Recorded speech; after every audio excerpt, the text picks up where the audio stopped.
이번에 진짜 위기다. 네.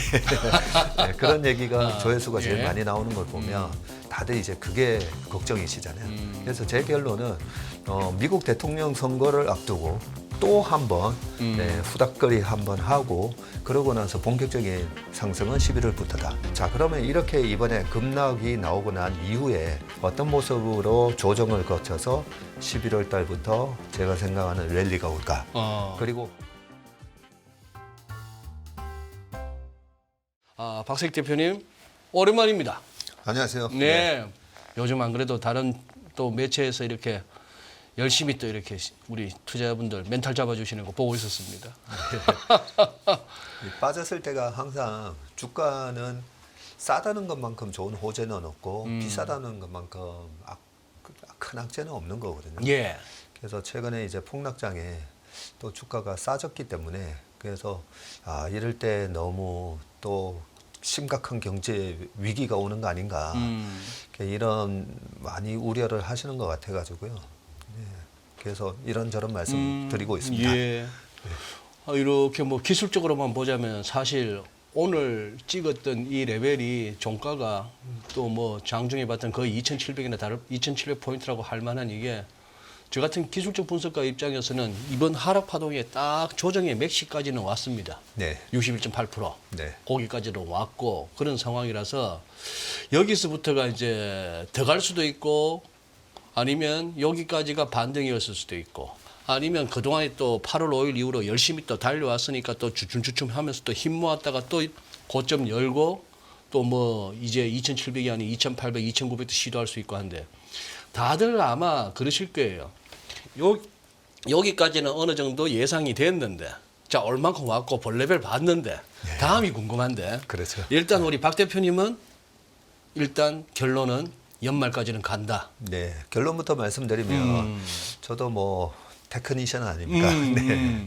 그래서 차트로 보면 말씀하신 대로 나스닥도 한 낙폭의 65% 정도 회복을 했고요. 그 정도 왔고. 그리고 우리 시장도 마찬가지고 또 5일선이 21선 근처까지 이래 데드 크로스가 나려고 할 때 이렇게 반등이 들어갔다가 실제로 여기서 약간 조정을 줄 수는 있지만 9월 초 정도까지는요. 이번에 조정을 굉장히 심하게 이제 겪었기 때문에 9월 초까지는 미국의 금리 인하가 있지 않습니까? 9월 18일 날. 그래서 금리 인하라는 그 기대감 속에 어제도 고용 지표가 잘 나오니까 뭐야? 경제 위기 아닌가? 실업률 급등하는 거 아닌가 하면서 또 스물스물 올라오지 않습니까? 그래서 그리고 또 하나가 우리나라 기업 실적이라든지 미국 기업 실적이 이렇게 쇼크가 나야 되는데 지금까지만 하더라도 지난 분기 기업 실적의 78% 정도가 서프라이즈가 나왔었지 않습니까? 그죠? 이걸 보면 기업 실적은 단단한데 우리가 우려하는 거는 실업률이 급등하면서 2001년도에 닷컴 버블이 깨질 때라든지 아니면 2007년 말부터 시작된 서프라임 모기지가 발생을 하면서 2008년 금융위기가 온다든지 이 하드랜딩이 올까봐 무서운 거거든요. 그리고 최근에 가장 조회수가 많이 나오는 경제방송을 보니까 이번에 진짜 위기다. 네. 그런 얘기가 조회수가 제일 많이 나오는 걸 보면 다들 이제 그게 걱정이시잖아요. 그래서 제 결론은 미국 대통령 선거를 앞두고 그동안에 늘 있어왔다. 지난 6월 달에 제가 나와서 6월, 7월까지는 괜찮고 8월 초까지는 괜찮고 9월, 10월 되면 또 미국의 대통령 선거에 대한 불확실성 때문에 또 한 번 후닥거리 한 번 하고 그러고 나서 본격적인 상승은 11월부터다.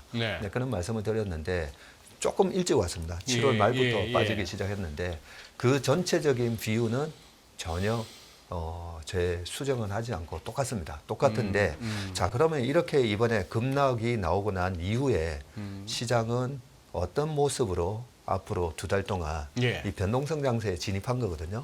어떤 모습으로 조정을 거쳐서 11월 달부터 제가 생각하는 랠리가 올까. 그리고 혹시라도 제가 틀리면 틀렸을 때는 11월, 12월에는 또 어떤 모습의 장이 어떤 시그널들이 나올 겁니다. 틀렸을 때. 그 시그널들은 뭘까? 그런 얘기를 오늘 한번 해보도록 그러시죠. 하겠습니다. 예. 자, 그러면 지금 베어마켓의 시작인가? 네, 예. 표를 이 자료 만든다고 열심히 아니 지금 자료를 이렇게 훑어봤는데 이 아주 공을 많이 들이셨어요. 네. 죽겠습니다. 요새 이런 폭락장만 되면 네. 정말 시장이 어떻게 되는가 요청하는 분들이 많아서 이 자료 만든다고 정말 오늘은 제가 두통이 잘 없는데 예. 오기 전 한 2시간 전부터 계속 머리가 아프던데 예. 말 그대로 머리가 애쓰셨습니다. 지끈지끈한데요. 오기 전 한 6시 20분까지 열심히 만든 자료니까 그러셨구나. 예. 한번 말씀을 드리겠습니다. 예. 자, 베어마켓의 시작인가인데 제가 그 베어마켓도 3가지 유형이 있다고 말씀드렸잖아요. 베어마켓. 네, 우리가 이 베어마켓만 오면 굉장한 비관론자분들은 늘 우리가 겪었던 2001년과 2년 그리고 2008년에 이 구조적 약세장을 늘 얘기를 하십니다. 그런데 베어마켓에도 이건 제가 얘기한 게 아니고요. 네. 로버트 실로 교수님이 예. 이 이론을 만들고 골드만삭스가 지난 2020년 3월 코로나 때 베어 이센셜이라는 그 리포트를 통해서 네. 베어마켓에는 3가지 약세장이 있다는 거죠. 그 첫 번째가 방금 말씀드렸던 구조적 약세장. 예. 이 구조적 약세장은요, 무슨 뭐 필수 소비재로 도망가고 이런 거 없습니다. 무조건 주식 팔고 현금. 네, 그렇죠. 그게 2008년이고 2001년, 2년 이때였고요. 네. 그 다음에 나오는 약세장이 이벤트에 의한 약세장입니다. 이벤트에 의한. 네, 그게 네. 이벤트 드리븐 약세장이라 해서 그게 1987년에 있었던 블랙 먼데이도 블랙 먼데이. 마찬가지고요. 그리고 코로나라는 이벤트에 의해서 약세장도 마찬가지고요. 22년은 그러면 무슨 약세장이었나? 페드가 금리를 너무 공격적으로 올리면서 만들어진 이벤트 약세장이었던 거죠. 그러네요. 그것도 이벤트 드리븐이네요. 그리고 세 번째 약세장은 지금 모두가 또 걱정하시는 경기 침체? 네, 그걸 이제 시클리컬 베어 마켓이라고 예, 하는데 예. 경기 침체, 경기 순환론에 의한 약세장. 그래서 요 3가지 약세장의 어느 거에 해당되는가? 여기에 대한 개념이 없으시면 항상 주가가 빠지면 2001년, 2년, 2008년과 같은 그런 구조적 약세장이 오는 게 아닌가 싶어서 우리가 두려운 거거든요. 그렇죠. 예. 네. 그래서 지금 보시는 이 베어마켓의 시작인가에서 S&P 500 주봉입니다. 주봉. 네. 네. 이 주봉을 보시면 이번에 8월 달에 거의 9.7%니까 한 10% 빠졌습니다. 예, 예. 네, 나스닥은 무려 15% 이상 빠졌고요. 예. 필라델피아 반도체 지수는 25%나 빠졌고요. 반도체만. 하이닉스는 40%나 하이닉스 빠졌습니다. 40%. 네. 그리고 우리나라 시장은 역시 안 돼. 하이닉스도 40% 빠지다니라고 하시면 안 됩니다. 왜냐하면 마이크론 테크놀로지도 40% 빠졌거든요. 그래서 그래 좀 아프긴 아팠네요 이번에. 네, 이번에 아픈 조정이었습니다. 그리고 왜 이런 아픈 조정이 왔는지는 또 뒤에서 네, 설명을 예. 드리도록 하고요.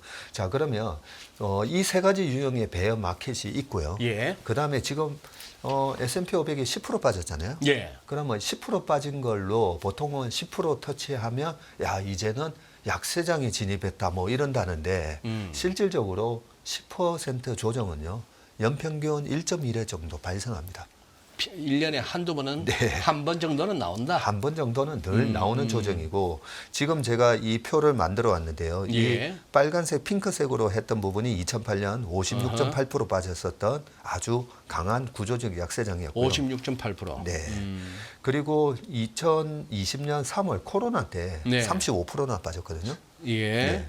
이때 코로나 때도 35% 빠졌는데 1987년 블랙 먼데이 때도 10월 달에 35% 빠졌습니다. 예. 네, 거의 똑같은 이벤트 드리븐 약세장이었고 예. 그러고 나서는 이렇게 가파르게 상승을 했었고 22년도에 페드가 만든 이 이벤트 드리븐 약세장도 마이너스 27%나 빠졌습니다. 그런데 이 이벤트 드리븐 약세장은요. 1980년, 81년, 82년 그때 폴 볼커가 예. 금리를 확 올리면서 예. 그때도 정확하게 28% 빠졌습니다. 어허. 희한하게도 그때도 페드의 금리 고금리 정책에 예. 의해서 주가가 28% 정도 빠졌는데 이번에도 28%딱 빠지고 비슷하군요. 올라왔었습니다. 그러고 나서 23년에 작년에 8, 9, 10월 3개월 연속 음봉 나왔었잖아요. 그랬죠. 그때도 11% 빠졌었어요. 예, 예. 그 외에 2018년 1Q에도 그때 2월 달에 플래시 크래시라 해가지고 10.2% 빠졌고요. 그 차트도 좀 이따가 보여드리겠습니다. 그리고 2018년 4Q에는 10월, 11월, 12월에는 S&P 500이 무려 20%나 네, 빠진 적도 있었고요. 맞아요. 그 전에 보면 2015년에 15%, 2016년에도 13%, 요때 홍콩 ELS가 막 낙인 들어가고 이번하고 되게 비슷했었습니다. 뭐 그 전에 2014년대도 있기는 한데요. 다 제가 안 찾아왔습니다. 10% 빠진 거는 너무 많다는 거죠. 네. 그런데 10% 빠졌을 때 자, 이제는 정말 위기가 옵니다라고 얘기하시는 분들 보면 그동안에 늘 배어한 그런 시장 전망을 늘 얘기하셨던 분들이 이제 진짜다. 이번에 진짜다 하는데 자, 이번에 진짜인지 그 양치기 소년이 얘기한 늑대가 진짜 이번에 늑대가 오는 건지 네. 아닌지를 그런 부분은 좀 냉정하게 이제 찾아봐야 되고요. 2010년 요때 16% 빠졌을 때는 요때는 그리스 사태가 발생을 했었던 거였죠. 그래요. 네. 그리고 예. 2011년에는 마이너스 19%나 빠졌었거든요. 요때 2011년 8월 달에 미국의 신용등급 강등이라는. 예. 그래서 우리가 예상하지 못했던 어떤 큰 이슈 그런 게 나오면 한 19%까지도 빠지기도 합니다. 빠지기도 하는데 지금은 크랙션인가 그냥 늘 상승장에 오는 일시적인 조정인가 크랙션인가 아니면 이게 베어마켓인가 네, 그 부분이고 저는 결론부터 말씀드리면 늘 있던 크랙션인데 그리고 한 달, 두 달 전부터 이번에 미국 대선이라는 큰 이슈가 있기 때문에 투자 심리가 이 불확실성을 싫어하는 투자자들의 심리 때문에 이번엔 조정을 받을 겁니다. 네. 라는 얘기를 계속 해왔었기 때문에 이번에는 크랙션이다라는 말씀을 먼저 드리고 네. 자 그러면 이게 늑대가 오는가 아닌가에서 그럼 그 늑대는 뭔가 경기 침체를 얘기하는 예. 거잖아요. 그런데 경기 침체라고 해서 마일드한 경기 침체는 크게 영향을 안 줍니다. 그런데 정말 우리가 조심해야 되는 그 늑대는 실업률 급등을 동반하는 늑대라는 거죠. 그래요. 네. 예. 그러면 실업률 급등을 동반했던 때가 이 닷컴 버블이 깨지면서 2001년, 2년, 3년까지 요게 6% 라인이거든요. 네. 6%까지 급등하는 그런 경기 침체면 우리가 좀 도망을 가야 되고 2008년 금융위기 때도 마찬가지입니다. 이때도 보면 한 무려 10% 까지 10.8%까지 올라갔었거든요. 예. 이때 보면 리만 브라더스뿐만 아니라 뱅크 오브 아메리카, 메릴린치, AIG, 베어스턴스 우르르 무너졌었던 예. 때였죠. 그래서 이때 급등을 했었고 요때는 아시다시피 코로나 때 코로나 때. 네, 14.8%까지 올라갔는데 예. 그 페드의 빠른 대응과 미국 정부의 빠른 구조 자금을 지원하면서 빠르게 실업률이 떨어지면서 리세션이 한 두 달로 끝났었죠. 예. 3, 4월. 자, 그래서 지금 하드랜딩인지 이 하드랜딩이라는 게 늑대가 오는지 아닌지는 결국 실업률 급등에 달려 있다는 거죠. 자, 그런데 이번에는 약간 후달리는 게 후달리는 게. 4.3이 나왔다는 거죠. 그래요. 네. 그리고 4.3이 나오니까 샤움의 법칙 해가지고 0.5 이상 오르면 이거는 리세션이 반드시 와. 이 얘기 때문에 후달려 있는데 거기다가 하나 트리거가 있었죠.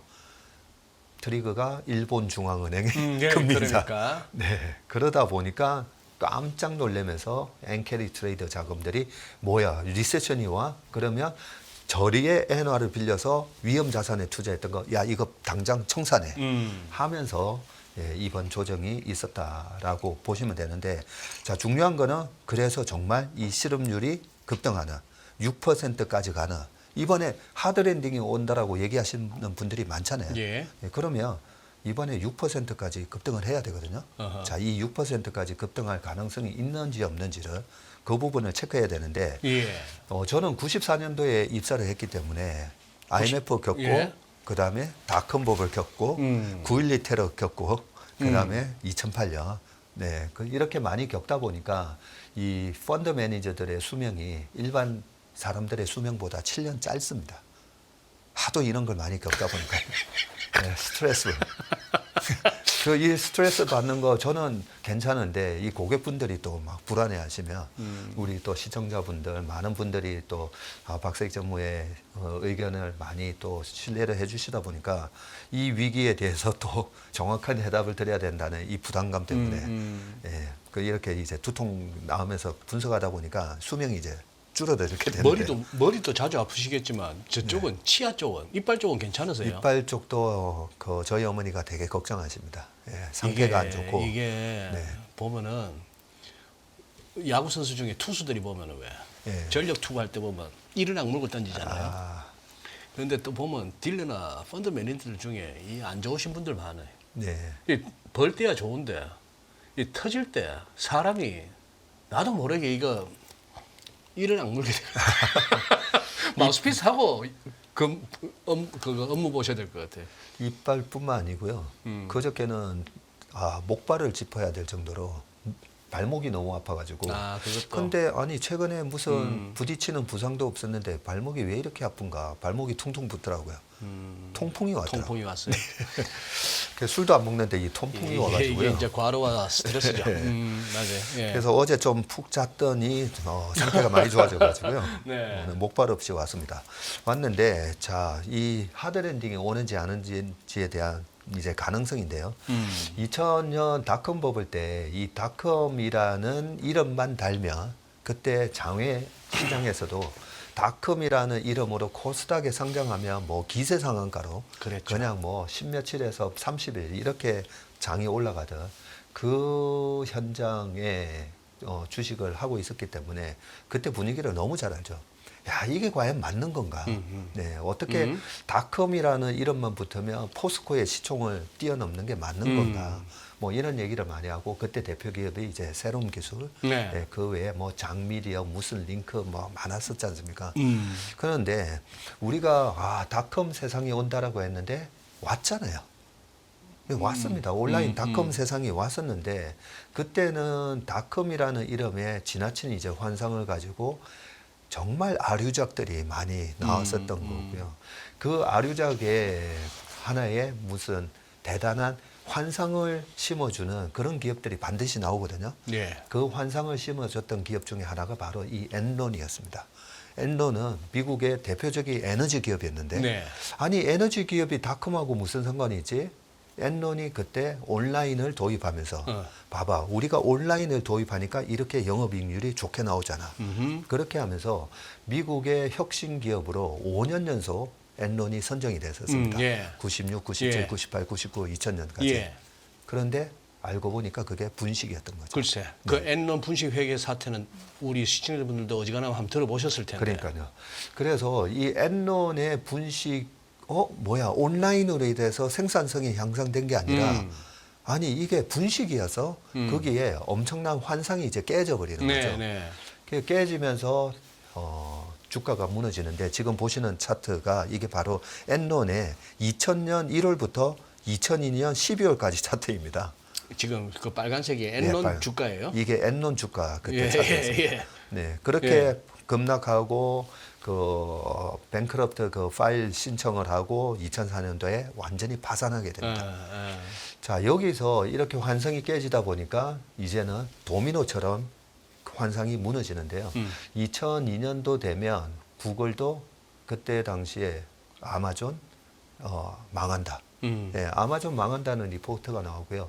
아마존이 고점 대비 마이너스 96% 빠졌었습니다. 네, 근데 주변에 망하는 기업이 되게 많았었어요. 그랬죠. 그래서 아까 실업률이 급등한 이유가 그렇게 엔론이라는 그런 기업, 그 다음에 MCI 월드콤이라는 기업, 그런 회사를 감사를 했던 세계 3대 회계펌이었던 아서 앤더슨 컨설팅 이런 회사들이 줄줄이 망하면서 실업률이 급등을 했다는 거죠. 그러네요. 네, 그래서 갑자기 출근할 데가 없어진 사람들이 많아졌네. 네, 예. 그래서 실업률이 6%까지 급등한다는 거는 예. 큰 대마가 죽으면서 예. 그 아류작들까지 우르르 무너졌을 때 그렇게 실업률이 급등한다는 거죠. 예. 자, 그러면 2008년도에도 아까 10.8%까지 실업률이 급등했었잖아요. 네. 지금은 제가 리만 브라더스 이 간판 때는 사진만 가져왔지만 2008년 1월부터 베어 스턴스부터 해가지고 와 어떻게 이런 기업이 망하지? 네, 메릴 린치 지금 메릴 린치가 뱅크 오브 아메리카 밑에 들어가 있잖아요. 예. 그런 식으로 그때 당시에 세계 3대 IB였던 리만 브라더스까지 망하게 되면서 미국에서 엄청난 대량 실업자가 쏟아졌었던 거죠. 그러면서 실업률이 그렇게 급등을 했던 거고요. 예. 뭐 코로나 때는 제외하더라도 그러면 2019년도에도 페드가 금리 인하를 3번이나 했었는데 그때도 야 금리 인하하면 도망가야 되는 거 아닌가? 예, 그런 심리가 있었지만 2019년도는요. 지금 실업률을 보시면 코로나가 있기 전에 2019년도에 실업률이 아주 안정적이었다는 거죠. 예. 이때 3.5, 3.7, 3.7 언저리 왔다 갔다 했었습니다. 그러다 보니까 금리 인하 때문에 시장은 놀래가지고 뭐야 또 금리 인하야? 2001년도에 금리 인하할 때 도망 나갔어야 되고 2007년 서프라임 모기지 터지기 전에 그때 금리 인하했을 때 도망 나왔어야 되니까 이번에도 도망 나와야 되는 거 아닌가 하면서 시장이 막 변동성이 보였었는데 괜찮네 하면서 2019년도에 S&P 500이 28.8%나 올라가거든요. 예. 자, 그래서 결국은 이제 실업률에 달려 있는데 지금 보이는 이 파란색 선은 뭐냐면요. 이 잡 오퍼닝이라는 겁니다. 예. 구인 네. 잡 오프닝. 네. 그래서 지금 뭐 11,000건, 91,000건, 71,000건인데 네. 당시에 이렇게 구인 건수가 확 줄어들죠. 확 줄어드는데 이번에도 너무 높았던 이 구인 건수가 구인 구직 비율이 예. 200까지 갔었지 않습니까? 그랬죠. 예. 그 잡을 찾는 사람 수는 100명인데 예. 그 사람을 찾는 이 잡 오프닝 수는 200이었던 거죠. 예. 그게 지금 줄어들면서 지금 1.2배까지 떨어졌는데 자, 이 수준에서 지금 실업률을 얘기하기에는 2019년도에도 7만 1,000건 정도의 잡 오프닝이 있었거든요. 예. 아직까지는 그 수준 위에 있다는 거죠. 그래서 여기서 그러면 리만이나 베어스턴스 망했을 때, 엔론 망했을 때, 월드컵 망했을 때처럼 지금 앞으로 1년 안에 우리가 생각하는 AI 거품 그러면서 망할 기업이 있는가 생각을 해보면 이번에 주가가 많이 올랐잖아요. 예. 근데 그 많이 올란 기업들 실적을 매 분기마다 저희가 다 체크하는데 망할 기업은 없어요. 그때 닷컴 때는요. 실적이 안 나오면서 막 올라갔기 때문에 예, 그 예. 거품이 꺼지면서 와르르 망했었는데 이번에는 실적 엄청난 서프라이즈를 내면서 올라갔던 거였기 때문에 그럼에도 불구하고 제가 그래도 8, 9, 10월 달은 조심했어야 됩니다라고 했던 이유 중에 하나는 그때 제가 일드 갭을 말씀을 드렸었죠. 왜 워런 버핏은 애플 주식을 팔까? 그러면서 말씀드렸던 게 2년물 국채금리는 4.5 하는데 지금 애플의 PER이 30 같다는 거죠. 그러면 1 나누기 30 하면 3.3%거든요. 그러면 주식으로 얻을 수 있는 기대 수익률이 3.3인데 아니 무위험 2년물 국채, 10년물 국채가 4.5로 하고 있는데 그러면 워런 버핏처럼 주식에 대가도 주식을 안 사고 채권을 샀다는 거죠. 그런 측면에서 최근에 7월 20일까지 있었던 그 랠리 속에 야 PER이 22배까지 올라가더라고요. S&P 500에. 야 PER이 22배? 그런데 금리는 아직 4.5인데 이게 좀 부담스러운데 이제 대선 영역에 들어오기 때문에 그래서 한 3개월 동안은 변동성이 있을 수 있습니다라고 얘기했던 거고요. 예. 아무튼 그 지금까지 말씀드렸던 요지는 크랙션이다. 예. 늑대가 오기에는 늑대가 안 보인다는 거죠. 네. 최근 앞으로 1년 동안에 실업률을 급등을 시킬 만한 늑대가 안 보인다는 거죠. 그런데 앞서 차트고 실업률 추이 한번 보시면은 네. 걱정이 팔자인 사람들, 뭐 저도 그 중에 하나일 가능성이 높은데 걱정이 팔자인 사람들이 하는 말 중에 과거의 실업률은 이렇게 돌면은 급격하게 실업률이 높아지더라 하는 그 과거의 그런 경향이 있었다 하는 걸 또 문제시 삼거든요. 지금 보니까 살짝 고개 드는 게 좀 그러네요. 네. 그것도 좋은 지적이신데요. 예. 자, 그러면 2022년도에 우리가 이 실업률이 급등하기 위해서는 그 전에 예. 말도 안 되는 이 호황이 있었어야 됩니다. 예. 예, 닷컴 전에도 예. 엄청나게 뭐 10년 내내 올랐었잖아요. 그리고 2007년 말에 금융위기 오기 전에도 2003년, 4년, 5년, 6년, 7년 얘기했던 게 골디락스였잖아요. 예, 저물가 속에서 성장 얘기로 올랐는데 그러면 최근에는 어떤 상황이었냐? 20년도에는 코로나 때문에 경제가 멈춰 있었었고요. 그 멈춰 있는 경제를 살리겠다고 돈을 풀었다가 물가가 올라가니까 페드가 허겁지겁 22년부터 고금리를 유지하면서 투자하지 말라는 거였잖아요. 그리고 소비하지 말라는 거였잖아요. 예. 그럼에도 불구하고 22년 11월 달에 있었던 챗GPT 때문에 빅테크 기업들은 뭐야 이제는 AI 이 AI에서 이 패러다임에 뒤처지면 안 되니까 그래서 구글의 CEO가 얘기했듯이 야 지금 과소 투자보다는 과잉 투자가 나 일단은 투자해 라고 시작한 지 1년밖에 안 됐어요. 이제 1년밖에 안 됐다는 거죠. 그래서 그동안의 코로나 그리고 최근에 있었던 22년부터 페드가 투자하지 마, 하지 마라고 눌러놨었기 때문에 그런 상황에서 지금 경기 침체가 온다. 예. 그래서 재작년 연말에도 주가가 이 페드가 눌린 주가를 보면서 자 이제 23년도에 본격적인 경기 침체가 올 거다. 그런 얘기를 많이 했었잖아요. 그때도 제가 얘기했던 게 아니 2018년도부터 트럼프가 미중 무역 분쟁 갈등을 일으켰고요. 18년, 19년도에는 아예 투자하지 마라고 주가를 눌러놨다가 2020년 1월 달에 전격적으로 중국하고 합의를 하면서 트럼프가 주가를 띄우려고 경기를 부양시키려고 했는데 코로나가 터졌던 거죠. 그래서 실질적으로는 2018년, 19년, 20년, 21년까지 호황이 없었어요. 그랬는데 경기 침체가 온다라고 하니까 야 뭔가 엄청난 과잉 생산, 과잉 투자가 있고 나서 그 재고가 쌓이면서 불황이 오는 건데 아니 과잉 생산, 과잉 투자가 없었는데 어떻게 불황이 오지? 네, 그런 말씀을 드렸었는데 지금도 똑같다는 거죠. 그동안에 페드가 투자하지 마, 소비하지 마 하면서 고금리를 유지했던 상황이기 때문에 여기서 경기 침체가 온다. 그러면서 실업률이 급등을 한다. 예, 그거는 조금 그렇고요. 그러면 최근에 이 실업률이 4.3까지 온 거는 뭔데? 죄송합니다. 뭔데? 그동안에 CPI를 2%대로 내리기 위해서 페드가 그렇게 노력을 했는데 두 가지가 안 빠졌었던 거죠. 주거비, 그다음에 너무 타이트한 고용. 예, 그러면서 어떻게 보면 페드가 원했던 고용이라는 거죠. 고용이 너무 핫하기 때문에 네, 여전히 사람을 많이 찾는데 사람이 없었으니까 그러면서 나타났던 이 타이트한 고용 상황을 페드가 억지로 만든 부분인데 근데 페드라는 그 중앙은행은 두 가지 목표를 가지고 있잖아요. 듀얼 맨데이트. 완전 고용과 안정된 물가, 물가 안정. 물가 안정과 고용인데 물가를 안정시키려고 어떻게든 고용도 누르고 물가를 그동안에 경기를 침체가 올 수도 있음에도 불구하고 눌러놨는데 만약에 실업률이 급등할 조짐이 있으면 그때는 페드 푸시 작용을 하겠죠. 제일 중요한 고용이 망가지면 안 되니까.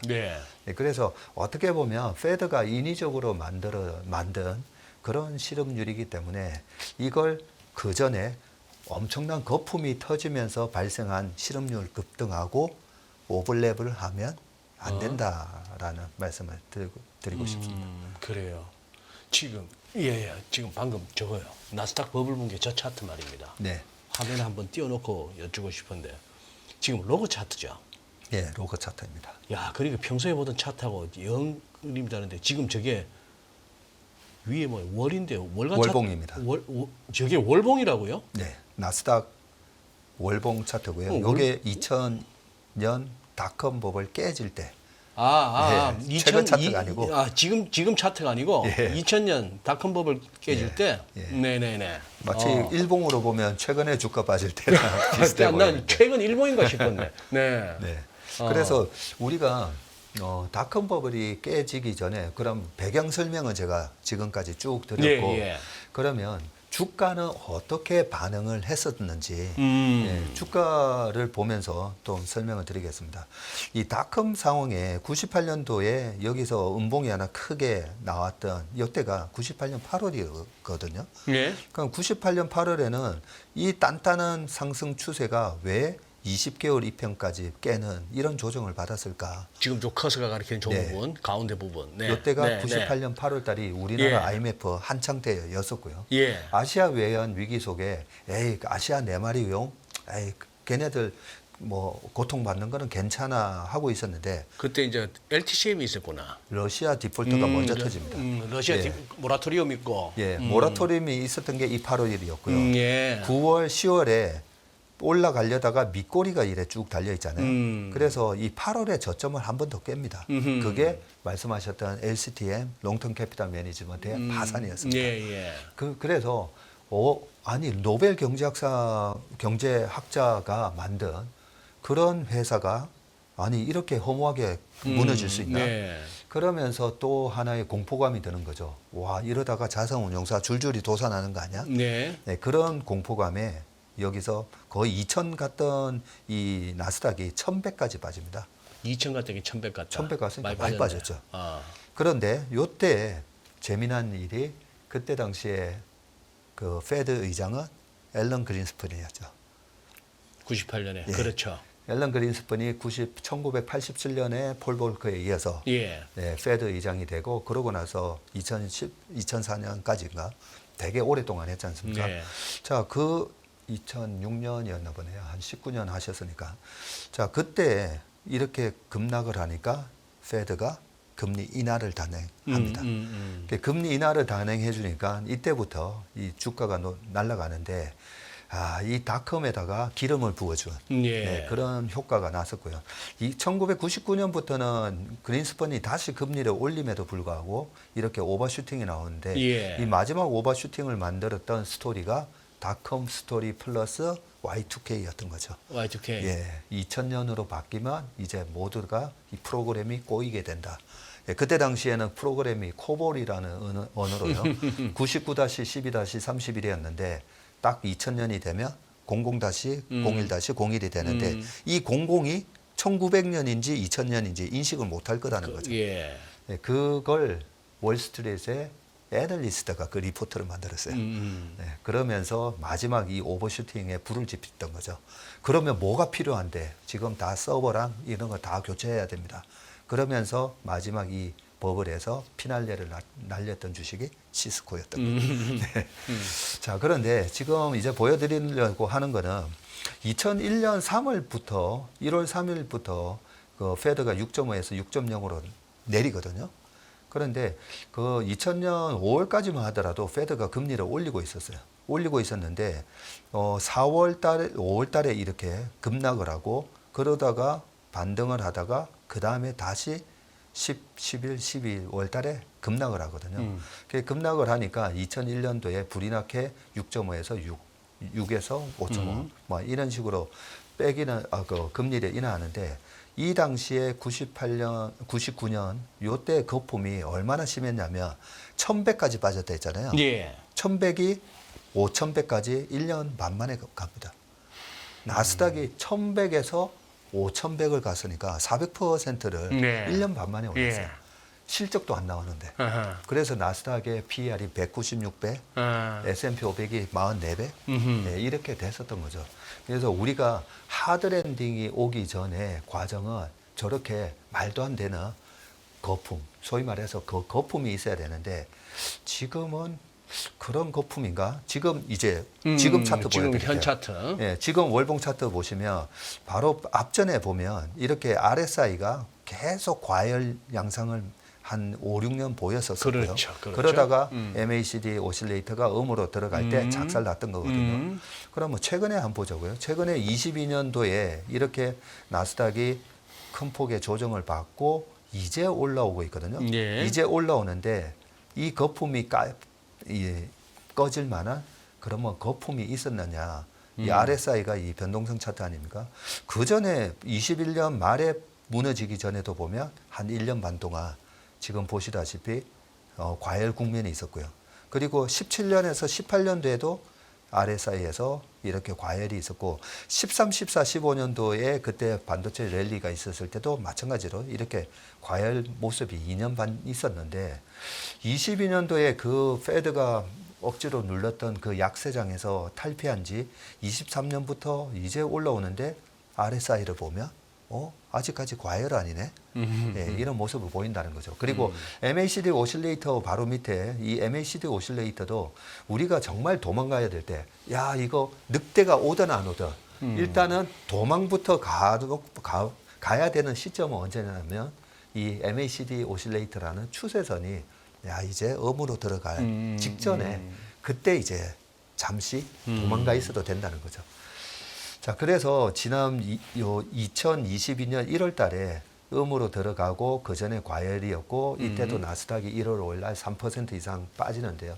그때 저희 이제 고객분들한테 나스닥 미국 시장에 조정이 시작된 것 같습니다. 예. 일단 대피하세요라는 예.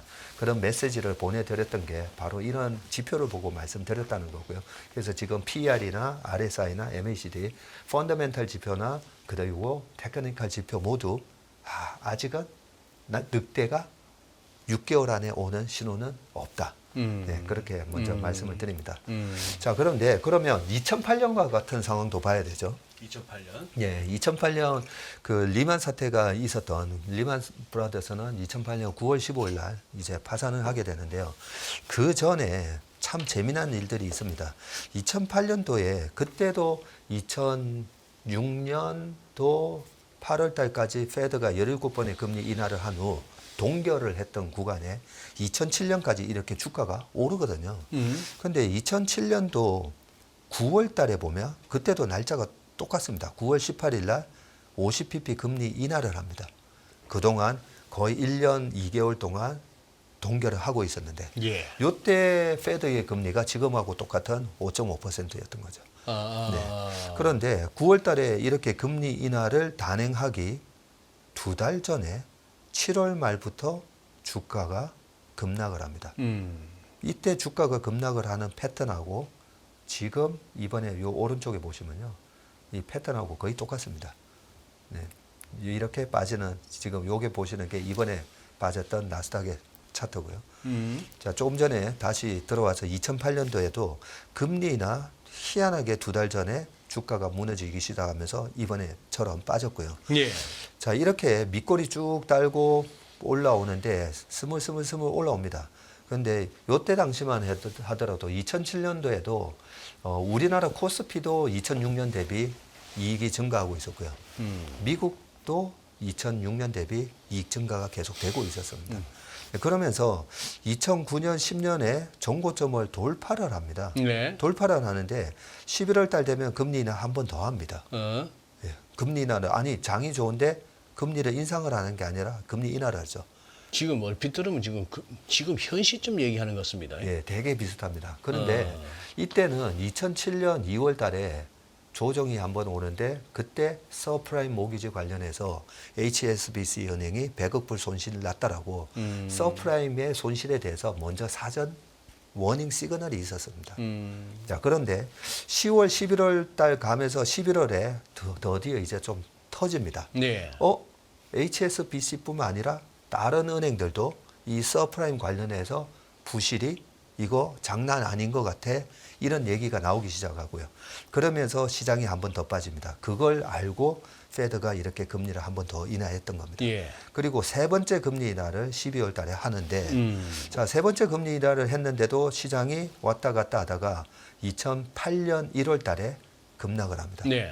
이때 베어스턴스가 망했다라고 하면서 급락을 하게 되고 그 다음부터는요. 요 금리 인하에 대한 얘기를 2008년부터 2009년까지 금리를 막 인하하게 되는데 잠깐만요.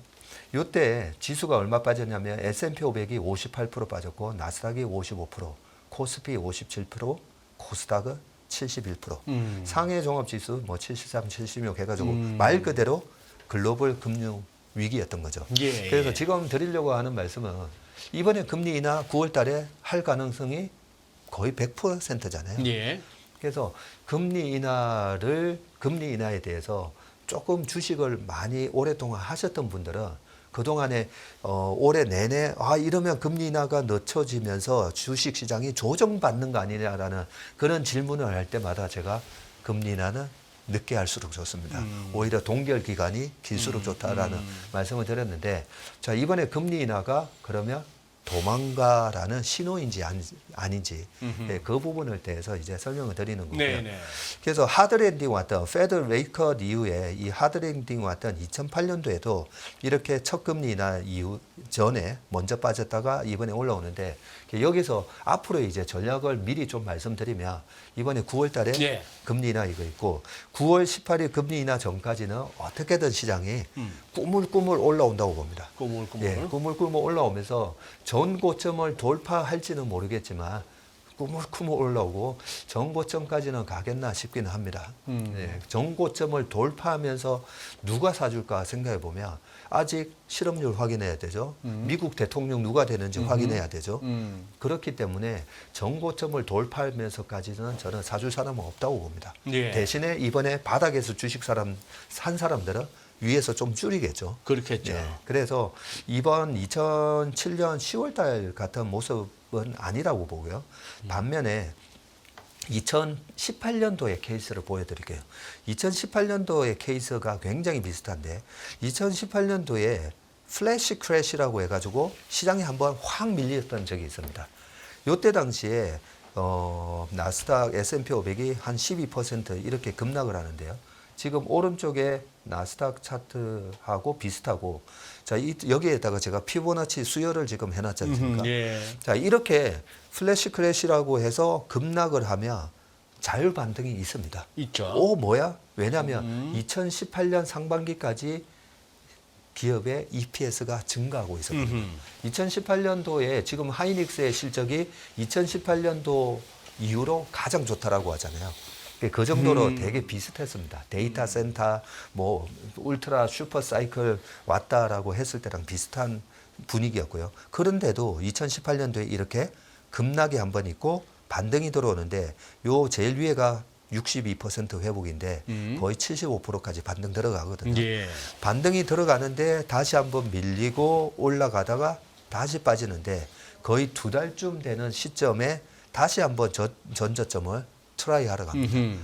이런 모습이 있고 나서 다시 상승을 하는 모습인데, 이번에 지금이 8월이고 9월 달에 금리 인하하기 전까지는 저는 이렇게 올라오는 모습을 예상하고 있고요. 오히려 금리 인하를 하고 나면 이런 모습에 한 번 더 하락이 있을 수가 있는데, 왜 하락이 있냐면 금리 인하를 했으니까 그 레이 달리오나 미국의 헤지 펀드들은 이번에 빅스 지수가 30을 뚫으니까 그냥 청산해 버리잖아요. 지금 미국의 헤지 펀드 10개 중에 7개는 전부 다 알고리즘 트레이딩을 네, 합니다. 예. 그러면 첫 금리 인하에 과거 케이스 보니까 첫 금리 인하에는 일단 도망가. 네, 그런 논리가 있기 때문에 금리 인하고 나서면 이렇게 빠지고, 이게 과연 하드랜딩으로 가는 금리 인하인지 그냥 보험성 금리 인하인지 확인하고 싶다는 거죠. 거기다가 미국 대통령 선거가 있기 때문에. 그래서 11월 달에 미국 대통령 선거가 끝나면요. 예. 끝나고 나면 마치 이런 모습처럼 스물스물 이제 올라가는 장이 내년 5월에서 7월까지 이런 모습이 나오고, 2018년도에는 10월 달에 다시 이렇게 급락합니다. 네, 그때는 사실은 페드가 금리를 올리고 있는 와중이기 때문에 지금하고는 다른 모습이지만, 우리가 주식 투자를 할 때 제가 주식 투자의 본질은 뭔가, 우리가 대중들이 아직 모르고 있는 기업 가치의 변화가 있을 때 우리가 거기에다가 돈을 투자해서 돈을 버는 건데, 주식 투자하시면서 가장 간과하는 게 수비에 대한 부분이에요. 수비? 예. 공격하는 방법은 성장하는 산업의 리딩 기업을 산다. 뭐 경쟁 우위가 있는 기업을 산다. 그런데 항상 이렇게 조정이 있다는 거죠. 예. 마켓 크랙션이 있었을 때 이 변동성을 공부를 안 해서 내가 정말 좋은 기업을 발굴해서 시종을 이빠이 질렀는데 이런 변동성에서 털린다는 거죠. 그래서 제가 지금 뭐 설명드리는 거는, 우리가 주식을 하면서 항상 겪을 수 있는 이 변동성이 어떤 모양을 가지고 전개되는지에 대한 설명이고요. 그래서 2018년과 같은 이런 모습 또 하나 더 있습니다. 2019년도에도 금리 인하가 3번 있었다잖아요. 네. 2019년도에도 금리 인하가 7월 말에 있었는데, 희한하게도 7월 말 있기 전에 7월, 6월, 5월 달에 이렇게 급락합니다. 그러면 2019년에 그 S&P 500이 28.8%나 올랐는 이 장에도 2019년도에 5월 달에 이렇게 급락하고요. 지금 오른쪽이 최근에 빠진 모습하고 거의 똑같은 식으로 빠지는데 이때도 급락하고 나서 스물스물 올라오는데 언제까지 올라왔나 보면요.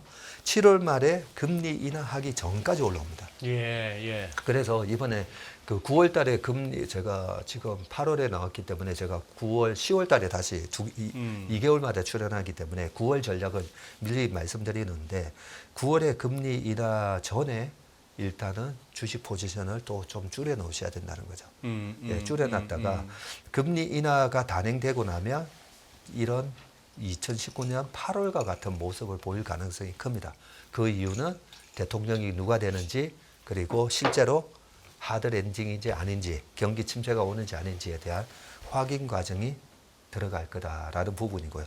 그렇게 왔다 갔다 하다가 대선이 끝나면 또 시장은 랠리가 온다. 예, 그렇게 말씀을 드리겠습니다. 자, 그리고 시간이 아직까지 좀 남았네요. 예. 자, 제가 틀렸을 경우, 예. 제가 틀렸을 경우도 항상 생각을 하고 있는데요.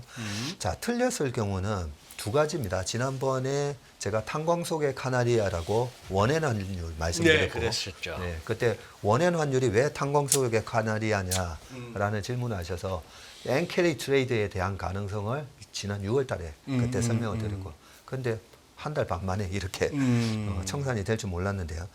자, 두 가지를 보셔야 됩니다. 자, 원달러 환율을 보면요. 2000년 말부터 아까 닷컴 버블이 무너졌잖아요. 잠깐만요. 예. 지금 몇 페이지죠? 지금 원달러 환율 12페이지 보시면 12페이지. 네. 첫 번째 동그라미를 그려놨는데 네. 우리나라가 IMF 때 98년대에 환율이 1,800원, 2,000원 갔다가 이 2000년 초까지요. 1,100원까지 빠집니다. 1,100원까지 빠졌던 이 환율이 2000년 10월, 11월 요때쯤 되면 급등을 합니다. 예. 닷컴 버블이 깨지는 거에 대한 그런 부분이 외환시장에 빠르게 반영이 되는 거죠. 그러면서 1,100원이 이때 1,350원까지 올라가거든요. 자, 그래서 하드랜딩이 오면 반드시 원달러 환율도 움직인다는 거죠. 자, 그러면 그 다음이 2007년에서 8년 넘어가던 리만 사태였잖아요. 예. 2008년 금융위. 이때도 보면 그때 당시에 원달러 환율이 900원 살짝 깨졌었어요. 2007년도에 요때 보시듯이 10월 달에 살짝 깨졌었는데 2007년부터 2008년까지 이 900원이었던 환율이 1,560원까지 올라갑니다. 1597원. 1,597원 해가지고 네, 거의 뭐 1,600원. 1,600원 갔었으니까요. 900에서 1,600을 갔었으니까 어마어마한 상승이 네. 있었던 거죠. 자, 이때도 보면 원달러 환율이 급등을 합니다. 예. 그래서 진짜 하드 랜딩이라면 저는 11월부터 랠리라고 보고 있지만 진짜 하드 랜딩이면 11월부터 오히려 원달러 환율이 더 급등을 할 거라는 거죠. 자, 그러면 지금 원달러 환율은 어떤 상태인가 보시면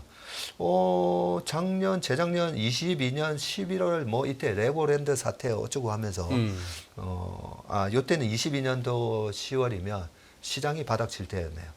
그때 당시에 1,444원이었고 레고랜드 사태가 있었던 23년 뭐 이럴 때는 1,400원 정도 왔었었는데 지금 원달러 환율을 보면 이번에 위기가 온다라고 하는데 환율이 빠지고 있어요. 예. 예. 그래서 저는 저 급등할 모습이 아니에요. 차트만 봐서는. 이 차트만 보면 사실은 앞전에 고점 쳤고 예. 이번에 오른쪽 어깨 모돌이 예. 만들어주고 예. 그러고 나서 다시 사실은 떨어지는 차트가 아닌가라고 생각하는데 그림은 그래요. 네, 예. 그림은 그렇고요. 자, 두 번째 원엔 환율 제가 늘 말씀드렸는데 예전에는 그냥 이 원엔 환율이 5개월 이평선이 20개월 이평선을 뚫을 때 그때 위기 관리 들어가야 됩니다 하면서 간단하게 이제 엔캐리에 관한 말씀을 드렸는데 지금 엔캐리 트레이드 자금이 1,300조에서 아니야 20조 달러 정도 돼. 뭐 이경 6천조, 7천조 뭐 이런 얘기가 있는데 자, 아무튼 저리의 엔화를 빌려서 위험 자산에 투자하는 그 투기적인 세력이 엄청나게 많은 건 사실입니다. 네. 예, 그 엄청나게 많은 세력들이 제일 무서워하는 건 뭐냐면 25bp 금리 인하 이거는 사실 중요하지 않습니다. 엔화 가치가 급등하는 거죠. 왜냐하면 엔화를 빌려서 그걸 팔아가지고 했는데 나중에 갚아야 되는데 엔이 갚아야 비싸지면. 되는데 엔이 비싸지면 그러면 이제 엔화가 지금 900원일 때 만약에 900억을 빌렸다라고 그 큰 투기 자금들이 근데 엔화 가치가 1,500원 가버리면 1,500억을 갚아야 돼요. 이자보다도. 그래서 이 엔화 가치가 급등하는 걸 이 투기적 거래자들이 제일 무서워합니다. 근데 이번에 지금 오른쪽이 일봉 차트고 요 왼쪽이 월봉 차트거든요. 네. 마치 2달 연속 강한 양봉이 나는 듯 했다가 쭉 이렇게 꼬랑지 내리면서 지금 이 빠졌어요. 꼬리가 강하게 달렸죠. 만약에 이번에 기시다 총리제랑 일본에서 아니야 우리는 우리 갈 길을 갈 거야. 예, 글로벌 금융 시장이 망가지든 말든 우리는 여기서 금리를 또 올릴 거야. 만약에 그랬다면 이게 또 하나의 이벤트 드리븐 약세장이 됐을 겁니다. 엔화 가치가 여기서 더 급등을 하고 예. 그러면서 시장이 더 망가졌을 겁니다. 근데 일본 중앙은행이 일주일 만에 바로 꼬랑지 확 내렸죠. 네, 꼬랑지 확 내리면서 그 꼬랑지 내리는 모습이 바로 이 일봉 차트 보시면 됩니다. 그 꼬랑지가 그 꼬랑지구나. 네, 이렇게 꼬랑지를 확 내렸고요. 총리가 사퇴를 해버리니. 예, 그래서 원엔 환율이 지금 5일선이 21선을 오히려 데드크로스가 나게 생겼는데 네. 오히려 다음 주에는 이 부분이 또 반등 좀 들어가면서 시장도 약간 다음 주에 예, 흔들릴 것 같고요. 그래서 오늘까지 이번에 지난주 그 바닥에서 주식 못 샀는데 라고 하시는 분들한테는 네. 제가 다음 주에 좀 기다려 보시라고. 기회가 온다. 예, 그러면 약간 왔다 갔다 하는 그런 조정을 아마 줄 때 그때 담으시라는 얘기를 하고 네. 그 대신 9월 18일 금리 인하 전에 이번에 사셨던 거는 이익 실현하세요라는 그런 말씀을 드립니다. 자, 지금 예, 전체적으로 예. 제가 올해 코스닥은 웬만하면 4월까지 주식 다 파시고 네, 미국 대선 기간이 있고 짝수해니까 좀 쉬시면서 이 코스닥 자체를 올해는 이 디센딩 범피로드라고 울퉁불퉁한데 코스닥은 이 고점이 낮아지는 모습이고 네. 코스피는 고점이 높아지는 범피로드라고 아하. 예, 그렇게 말씀드렸는데 지금 보시면 이 코스닥이 이번에 이 지지선을 완전히 깨고 650 갔다가 이렇게 그러니까. 꼬랑지 달고 다시 예. 올라왔는데 예. 아까 미국 시장이라든지 이런 부분은 이번에 금리 인하 앞두고도 올라가고 뭐 내년 상반기에 올라갈 수 있었던 이유는 예. 그럴 거다라고 생각하는 이유는 이익 모멘텀이 있는 거죠. 근데 코스닥은 왜 올해 조심하시라고 말씀드렸냐면 코스닥의 올해에 대한 원래의 이익 전망치는 20조였어요. 예. 20조 정도 번다였는데 그게 계속 내려오더니 지금 12조. 거기까지 내려갔어요? 네, 12조인데 11조 때까지 지금 내려가고 있습니다. 거의 반토막이네. 네. 애초 전망보다. 그러니까요. 그래서 코스닥의 시총 상위 종목들이 바이오는 어차피 이익이 안 나는 건데 네네. 이익이 날 거다라고 생각했던 그런 기업들이 이익이 안 나면서 이익 자체가 산책하는 주인 자체가 밑으로 가고 있었다는 거죠. 내리막길을 갖고 예. 있었기 때문에 그래서 10월 달까지는 이번에 반등을 했다가 코스닥 같은 경우에는 10월에 650까지 빠진다는 건 아니고요. 또 한 번에 이런 조정 모습을 보이다가 11월부터는 그나마 그동안에 계속 이렇게 말씀드렸는데 그래도 11월부터는 이제 내년까지 보면서 네, 반등이 들어갈 거다. 근데 10월까지는 함부로 여기서 이제 바닥 쳤나 하면서 하시면 안 된다는 말씀을 드리고요. 자, 또 하나 보셔야 되는 게 신용잔고입니다. 요 해골 바가지 요거 좀 설명해 주세요, 네. 진짜. 예. 그 주가가 예. 이 정도까지 떨어질 거야 이런 거는 못 맞춥니다. 저도 특히나 저는 이 떨어질 때 잘 못 맞춥니다. 네. 못 맞추는데 이제 여기서는 사야 돼. 예, 그거는 할 수 있는 게 신용이 털렸을 때입니다. 그 신용이 털리는 게 뭐냐면 예. 물놀이 동산에 갔을 때 큰 해골 바가지에 물이 찰랑찰랑 쌓이다가 임계치에 이르면 왈칵 쏟아지잖아요. 왈칵 쏟아지는. 네, 그래서 이번에 그 왈칵 쏟아지는 모습이 나왔어야 되는데 이번에 나왔고요. 나오면서 지금은 이 보시는 게 코스닥의 신용 차트인데 이 검정색 선이 신용 규모인데 10조 5천억 갔던 코스닥의 신용이 이번에 지수가 650 갔다가 확 올라왔는데 마치 22년도에 신용이 바닥치는 수준까지 7조 5천억대까지 빠졌어요. 7조 2천억대까지 빠졌어요. 그러네요.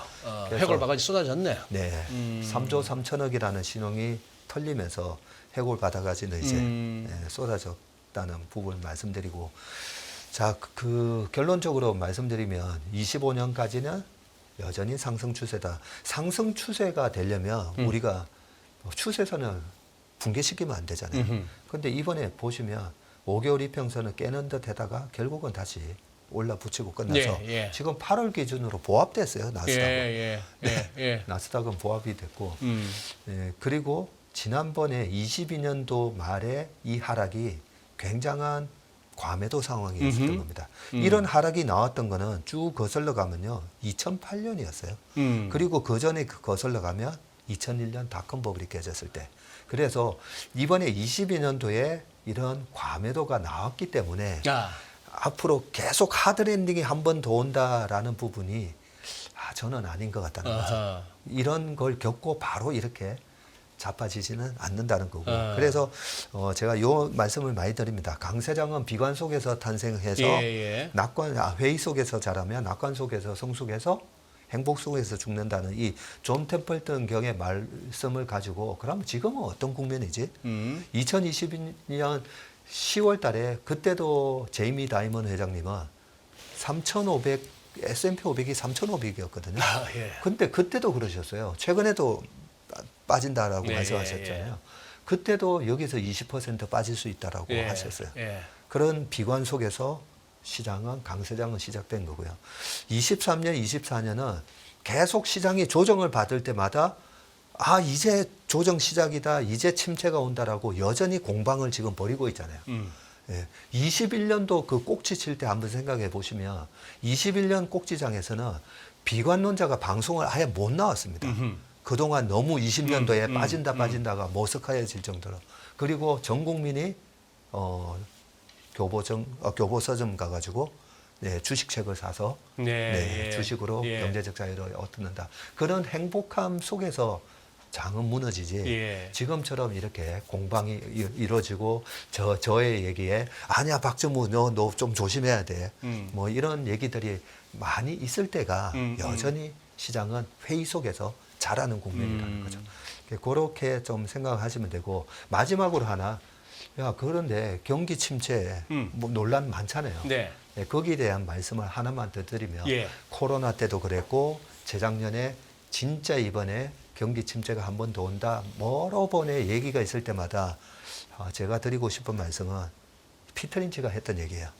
항상 말하지만 경제 전망에 14분을 쓰면 12분은 버리는 것이다. 진짜 그렇다고 믿는다라고 한 번 더 얘기하십니다.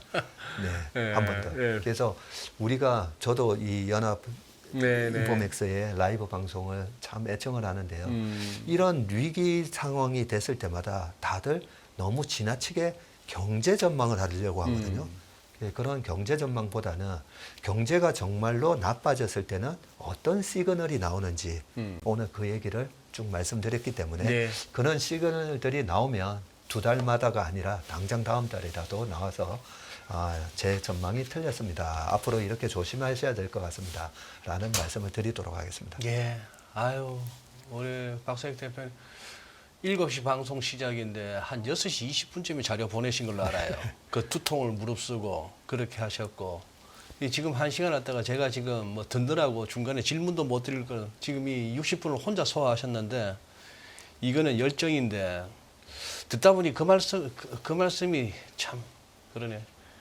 어떻게 보면은 박 대표님 같은 분이 폭락장에서 이렇게 나오셔가지고 이제 던지는 것 갖다 좀 말려줘 그 신용 쓰다가 레버리지 쓰다가 털리는 거야. 누가 뭐 못 말리는 거고. 저는 또 저대로 또 쓰임 받는 게 예를 들면 엔비디아 1,400불, 140불 액면 분할이 주식 분할이고 그때 막 사자 하면 옆에서 짜증나더라고요. 지금 말고도 90불에서도 살 수 있는데 뭐 100불 밑에서 살 수 있는데 왜 지금 굳이 사라 하는지. 요렇게 좀 조합이 잘 이루어지면은 그러니 이렇게 너도 모르고 나도 모르는 게 시장이지만 그나마 이렇게 고점 매수 저점 매도라는 최악은 좀 피할 수 있지 않을까 싶은 생각에. 그래요. 오늘도 너무 애쓰셨습니다. 아이, 고맙습니다. 맞고 안 맞고는 중요한 게 아니고 네. 맞고 안 맞고는 중요한 게 아닌데 지금 어쨌거나 박 대표님의 메시지는 그거예요. 지금 여러 가지 분위기가 물론 아까 말씀하셨어요. 지금 얼마만큼 왔고 단숨에 볼 레벨들은 봤으니 다음 주 또 흔들릴 수는 있다는 거는 인정하셨고 이제 큰 방향에 있어서 큰 방향에 있어서는 여기가 지금 무너지는 장은 아니다 하는 그 메시지로 바뀌었습니다. 예.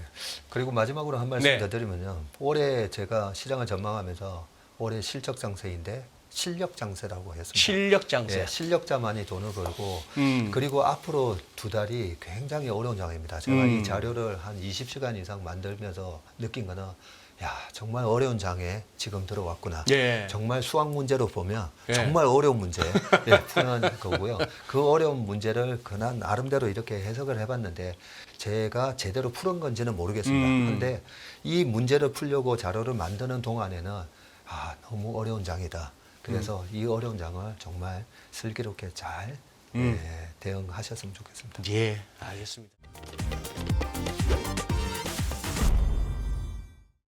안녕하세요. 유승입니다. 더 많은 영상을 보고 싶으신 분들은 화면 오른쪽에 있는 구독 버튼을 눌러주시기 바랍니다.